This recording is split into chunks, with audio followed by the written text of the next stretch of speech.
Assalamualaikum warahmatullahi wabarakatuh. Shalom, Om Swastiastu, Namo Buddhaya, dan salam kebajikan bagi kita semua. Selamat pagi kepada Pak Marwan dan juga teman-teman semua di sini. Sebelum perkenalkan, nama saya Jelita Salsabila Syakira. Saya dari jurusan Manajemen Informasi Komunikasi, Sekolah Tinggi Multimedia, kelas MIKC. Baik, di sini saya akan mempresentasikan mengenai hasil makalah yang telah saya buat yang berjudulkan Etika Bermedia Sosial Menurut Perspektif Pancasila, yang dimana untuk mencegah ujaran kebencian dan hoax. Baik, selanjutnya di sini ada bab 1 pendahuluan terlebih dahulu ya. Kita mulai dari latar belakang. Jadi seperti yang kita ketahui, perkembangan zaman itu terus-menerus terus bertingkat gitu ya, terus bertambah, terus berkembang gitu. Nah, jadi namun di era saat ini kita itu lagi di era digital yang dimana seperti yang kita ketahui komunikasi kita polanya juga lumayan berbeda dari yang dulu hanya komunikasi langsung aja gitu ya, nggak ada tuh yang namanya via chat dan lain-lain. Dan sekarang ini tuh udah serba digital semua gitu ya, pakainya handphone, laptop dan lain-lain gitu. Apalagi bagi kita generasi muda yang pastinya udah ngerasain banget nih perkembangan digital gampang apa gitu ya cari informasi. Jadi dari efek-efek dari yang namanya perkembangan teknologi digital ini tuh banyak banget yang namanya arus informasi yang terus-menerus update gitu ya. Terus juga banyak banget pertukaran informasi gitu. Terus juga eh, banyak lah intinya kayak penyebaran ideologi dan juga yang lainnya gitu ya. Tapi perkembangan teknologi ini tuh nggak cuman berdampak positif untuk kita-kita semua, tapi juga ada dampak negatifnya gitu ya. Karena kan terkadang sesuatu ada positif dan negatifnya gitu. Nah, apa sih dampak negatif dari perkembangan teknologi digital ini bagi kita masyarakat Indonesia? Pastinya itu dengan adanya pertukaran informasi yang sangat cepat dan juga arus informasi yang terus-menerus update dan juga terus-menerus selalu ada gitu ya. Ini tuh memunculkan beberapa masalah atau konflik gitu ya, misal kayak hoax, adanya cyberbullying, ada perundungan dan juga bully gitu ya. Nah, dan nggak bisa dipungkiri warga-warga masyarakat Indonesia tuh juga ngelakuin itu gitu ya. Adanya hoax juga gitu kan, itu bisa memunculkan namanya adu domba dan juga adanya komentar-komentar yang negatif ataupun komentar-komentar yang agak sara gitu. Nah, karena itu di sini saya itu pengen mengulik lebih dalam mengenai etika bermedia sosial yang berhubungan dengan nilai-nilai Pancasila begitu. Makanya dari itu saya sebagai mahasiswa semester awal ini saya benar-benar ingin mendalami bagaimana sih nilai-nilai Pancasila ini yang kita tahu ya nilai-nilai Pancasila ini aja secara teoritis dan juga filosofis, tapi gimana caranya nilai-nilai Pancasila ini tuh bisa diterapin secara praktis atau secara praktek gitu ya, maksud secara kelangsungan hidup kita gitu, maksudnya bagaimana caranya biar Pancasila ini tuh nilai-nilai kelima Pancasila ini tuh diterapkan dalam kehidupan sehari-hari kita yang bukan hanya secara langsung tapi juga secara bermedia sosial dan juga digital gitu. Selanjutnya di sini ada rumusan masalah. Rumusan masalah ini yang akan saya kulik lagi lebih dalam nantinya di bab-bab selanjutnya.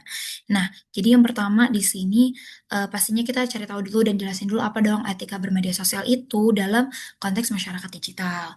Terus juga selanjutnya yang kedua itu gimana sih nilai-nilai Pancasila ini tuh bisa jadi pedoman ataupun fondasi kita dalam beretika di media sosial. Terus yang ketiga selanjutnya ada gimana sih kita masih ini nilai-nilai Pancasila ini tuh bisa benar-benar diterapkan secara konkret untuk mencegah ujaran kebencian ataupun hoax gitu. Baik, selanjutnya di sini ada tujuan penelitian yang pastinya kita menjelaskan konsep etika bermedia sosial gitu kan dalam era digital. Terus yang kedua ada gimana sih nilai-nilai Pancasila yang tadi aku jelasin tadi itu menjadi landasan etika digital. Terus yang ketiga terakhir itu ada gimana caranya kita menjelaskan langkah-langkah penerapan nilai Pancasila.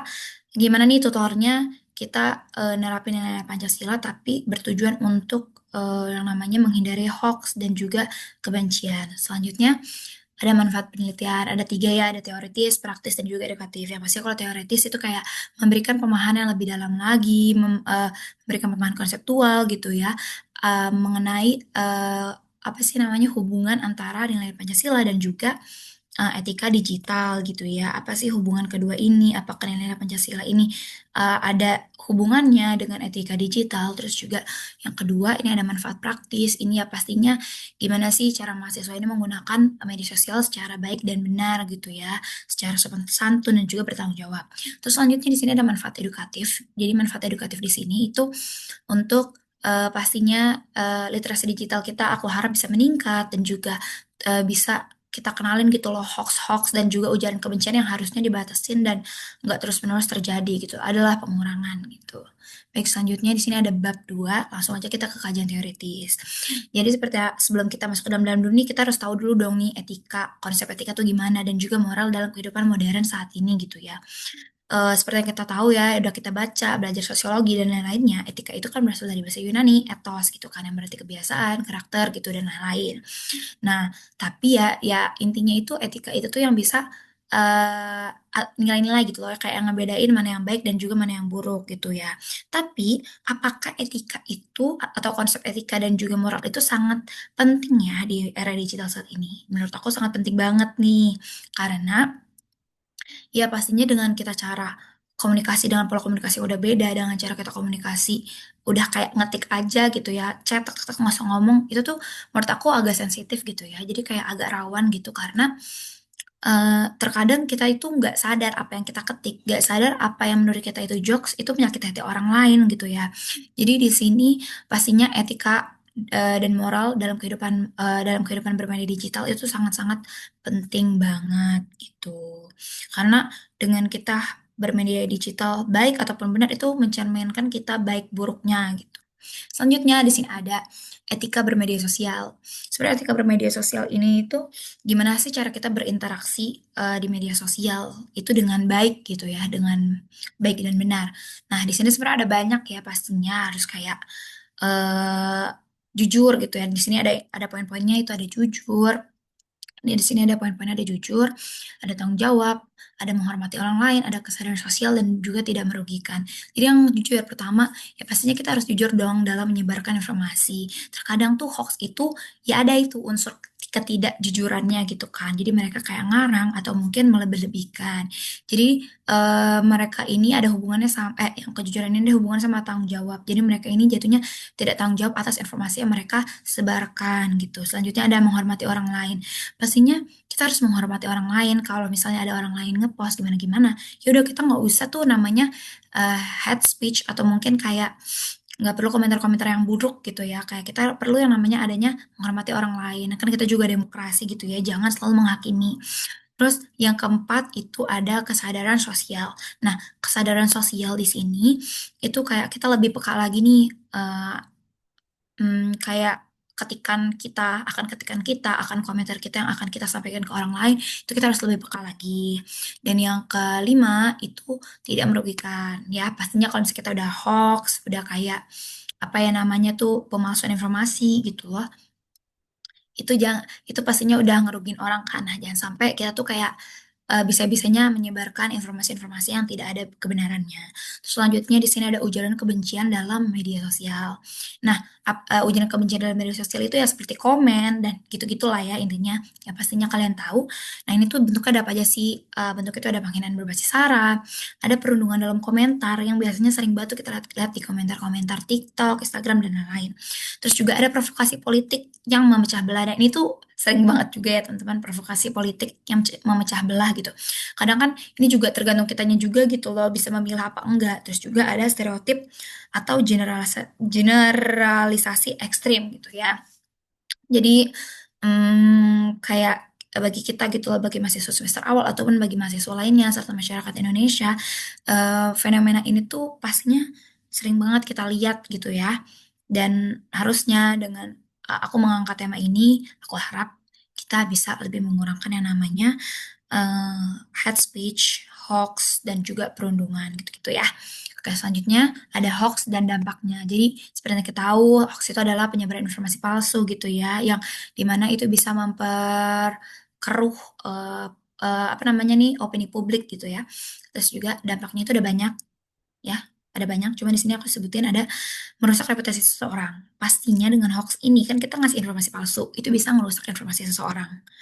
Mau itu informasi seseorang atau mungkin informasi-informasi apa ya, merusak suatu kualitas gitu loh, suatu kualitas orang gitu loh. Selanjutnya ada menyebabkan kepanikan massal pastinya. Karena orang-orang yang membaca itu jadi panik gitu kan, orang-orang jadi ricuh gitu, riuh gitu. Selanjutnya ada memicu konflik antar warga. Nah, pastinya bisa adu domba gitu ya. Baik, selanjutnya yang terakhir itu ada menurunkan kualitas demokrasi. Ini benar banget ya.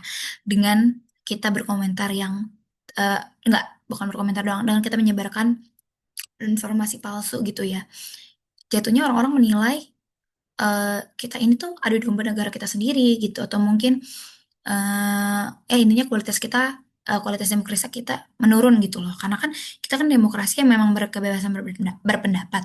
Cuman apakah dengan kita berpendapat atau mungkin menyebarkan informasi-informasi yang palsu itu dapat meningkatkan demokrasi kita gitu loh? Enggak kan? Karena ya pastinya kita harapkan juga demokrasi kita itu baik dan benar gitu. Terus selanjutnya kalau bagi mahasiswa itu biasanya hoax itu sering muncul kayak tangkapan layar tanpa sumber, biasanya kalau buat tugas-tugas gitu kan.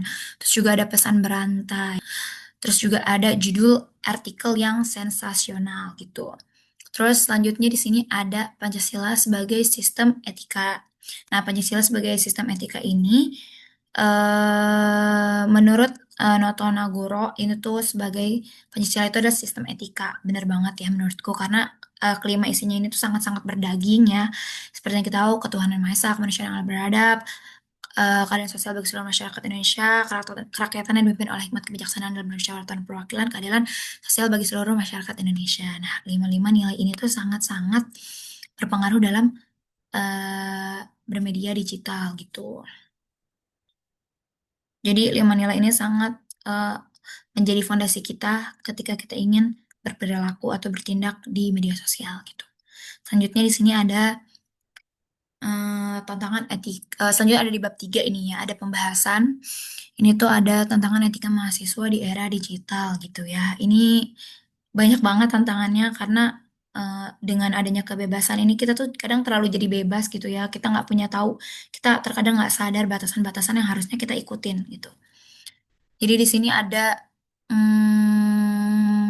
memang mungkin mahasiswa itu ngerasa kalau misalnya media sosial itu menjadi tempat untuk mengekspresikan diri, untuk menunjukkan opini, untuk membangun jaringan dan juga mencari validasi sosial. Cuma terkadang ya ada juga yang mengekspresikan diri itu secara berlebihan gitu juga ada. Ya mungkin dengan adanya penyebaran informasi yang sangat cepat dan juga adanya AI gitu ya, itu sangat kita tuh harus apa ya, harus sadar loh kalau misalnya kita harus hati-hati karena bisa aja kita ini tuh dimanfaatin dan juga bisa aja kita ini tuh kayak foto-foto kita itu dipakai orang luar yang nggak ada perizinan dari kita gitu ya, tidak ada persetujuan dari kita. Jadi kayak makanya tantangannya etika mahasiswa di era digital ini tuh terkadang nggak sadar aja gitu akan batas-batasnya. Terus juga dari situ akhirnya memunculkan yang namanya sifat-sifat dari diri kita itu yang terbiasa menormalisasi ujaran kasar.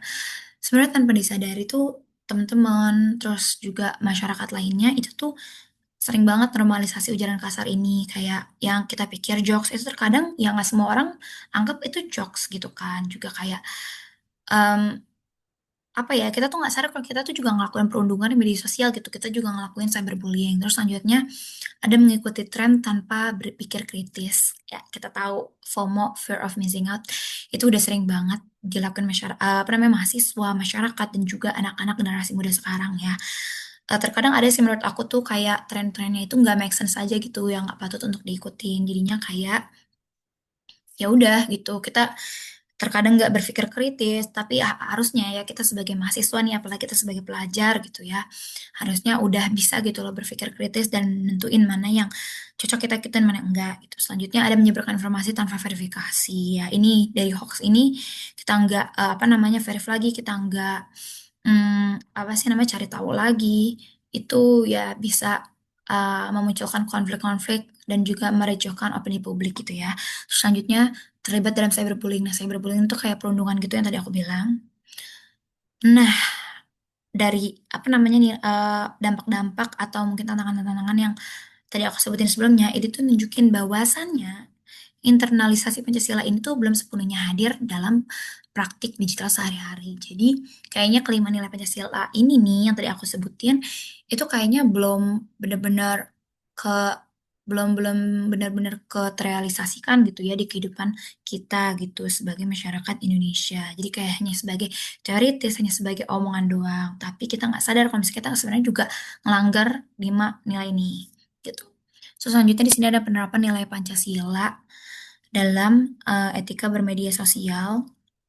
Ya, yang kita tahu yang pertama tadi ketuhanan Yang Maha Esa. Ini ya pastinya dengan adanya nilai ketuhanan Yang Maha Esa ini kan kita dalam agama masing-masing diajarkannya untuk berbuat baik, tidak apa namanya menerapkan yang namanya kejujuran, tanggung jawab dan juga kita nggak boleh gitu ngelakuin suatu apa ya namanya kekerasan atau tindakan-tindakan yang dilarang eh, agama kita gitu ya, yang pastinya itu kebanyakan hal-hal yang positif gitu. Jadi di sini ya dari sila ini kita diajarkan untuk tidak menyebarkan fitnah dan hoax, benar banget. Kayak kita nggak boleh ngejatuhin orang satu sama lain dong gitu kan. Yang dimana ngejatuhin orang ini tuh kita fitnah gitu, kita nggak punya bukti relate-nya, bukti konkretnya gitu. Terus di sini kita juga eh, disuruh untuk menjaga tutur kata, karena dalam agama Islam juga kan itu kita disuruh untuk menjaga tutur kata kita maupun agama lainnya pasti juga etika itu sangat diperlukan gitu loh antara yang lebih tua dan juga sesama umat manusia. Terus selanjutnya itu adalah menghormati keyakinan orang lain di ruang digital. Nah, ini biasanya kan kita dulu tuh masalahnya ya udah kayak masih membeda-bedakan suku, ras dan lain-lain kan. Cuman ya saat ini ya sebenarnya terkadang masih ada juga yang ngelakuin kayak gitu tanpa sadar. Ya mungkin ya orang-orang belum seapa ya tanpa apa ya secara tersirat gitulah intinya masih banyak gitu kan. Terus juga selanjutnya ada menghindari konten provokatif yang merendahkan agama tertentu. Ya, iya benar banget kita tuh keturunan Maha Esa ini kita diajar untuk saling menghargai agama satu sama yang lain gitu ya. Jadi eh, berbeda-beda itu indah ya guys ya. Jadi jangan kayak menghakimi agama orang lain, budaya orang lain, suku orang lain itu no no jangan. Terus selanjutnya, setelah kedua itu kemanusiaan yang adil dan beradab, ya. Dari sini aja kita udah bisa baca, bisa menelaah kemanusiaan yang adil dan beradab gitu ya. Jadi di sini sebenarnya kita juga diajarin dalam beretika gitu ya, dalam sila ini gitu loh, dalam nilai-nilai sila kedua ini. Kita tuh harus beradab dan juga harus adil. Beradabnya ini tuh kita nggak boleh tuh namanya ngelakuin body shaming atau mungkin head comment atau mungkin kayak nyebarin hoax itu udah termasuk pelanggaran beradab gak sih ya kan terus kayak intinya ya nggak boleh merendahkan pilihan hidup atau identitas seseorang terus juga kita harus yang namanya menggunakan empati kita sebelum kita mengunggah komen atau mungkin konten dan juga lain-lainnya gitu selanjutnya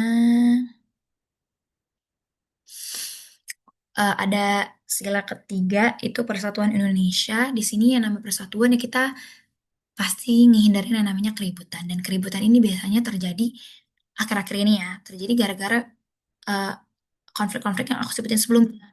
Kayak hoax, ujaran kebencian, dan lain-lainnya. Jadi makanya di sini kita tuh harus menolak propaganda pemecah belah. Terus tidak menyebarkan konten sara. Terus juga menjaga keharmonisasian antar kelompok. Dan juga kita harus mendukung nih komentar-komentar orang atau mendukung dialog yang merangkul persatuan. Jadi dengan walaupun kita kan digital ini kan apa ya yang ngasih batasan tuh ya diri kita gitu loh, yang tahu batasannya diri kita. Maka dari situ kita harus punya fondasi yang kuat yaitu nilai-nilai Pancasila ini ke dalam diri kita gitu. Terus yang selanjutnya ada sila keempat itu kerakyatan dipimpin oleh hikmat kebijaksanaan. Nah, di sini itu perlu adanya memeriksa kebenaran fakta sebelum berpendapat. Ya, benar banget. Jadi kerakyatan yang dipimpin oleh hikmat kebijaksanaan ini, kita kan ada pemimpinnya gitu ya. Jadi kita juga harus bisa sebagai rakyat harus bisa menelaah mana yang benar, mana yang salah gitu loh. Jadi kita sebagai generasi muda kan juga pasti akan nerusin bangsa kita gitu ya, penerus bangsa ini kan. Jadi ya itu juga belajar menahan diri dari debat tidak produktif ya, misalnya debat yang tidak bermanfaat gitu ya, debat yang bertele-tele menurut kalian kayak malah memancing keributan ya udah hindarin aja gitu, lebih baik mengalah ya daripada kita apa namanya kita dianggap apa ya namanya ya, menanggapi suatu hal yang tidak penting gitu ya teman-teman. Terus selanjutnya di sini ada sila kelima, keadilan sosial bagi seluruh rakyat Indonesia. Nah, keadilan ini tuh bukan antara pemerintah ke kita doang atau kita ke pemerintah. Jadi tapi ini tentang kita sebagai semua masyarakat itu harus adil gitu ya teman-teman. Jadi dalam media sosial kita juga harus adil gitu loh.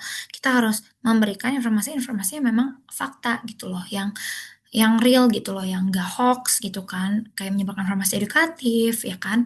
Jadi kita juga ada impact ke orang lain, kita maksudnya dampaknya ke orang lain ada, terus impactnya ke kita juga ada, terus juga kita mendukung gerakan sosial positif. Ya adilnya dalam hal-hal yang positif gitu ya teman-teman, terus tidak merugikan pengguna lain, terus memberi ruang bagi semua kelompok untuk berpendapat secara adil. Jadi eh, hindarinlah tuh ya teman-teman kurang-kurangin tuh namanya kayak apa ya menghakimi seseorang gitu loh kalau misalnya orang-orang mau komen gitu kan lah kan kita kan negaranya demokrasi juga gitu jadi nggak ada hak untuk melarang orang-orang berkomentar selagi komentarnya itu baik gitu. Terus selanjutnya di sini ada Pancasila sebagai solusi pencegahan ujaran kebencian ya pastinya yang dari sila-sila tadi gitu ya. Ya, intinya tuh ada banyak ya sebenarnya juga ya intinya kita tuh jangan berpikir sebelum berkomentar ya berpikir sebelum berkomentar kita tuh harus bukan jangan ya intinya kita harus berpikir sebelum berkomentar jadi kayak kita harus berpikir kritis kita harus meningkatkan kemampuan otak kita ini sebelum berkomentar karena terkadang kita ini nggak sadar kalau misalnya berkomentar itu komentarnya kayak gimana gitu.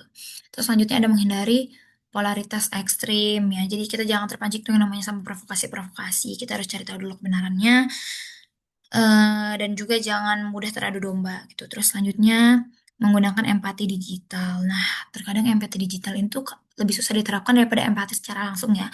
Ini kalau secara langsung kita ada ngeliat ekspresi mereka dan lain-lain. Cuma di digital ini terkadang emosi kita tuh nggak stabil, tapi dari sini tuh kita yang udah tahu nih, udah tahu hal-hal ini, kita sebagai generasi muda, orang-orang terpelajar, kita harusnya udah bisa menerapkan hal-hal kayak gini gitu ya. Selanjutnya, membaca lebih dalam sebelum bereaksi gitu.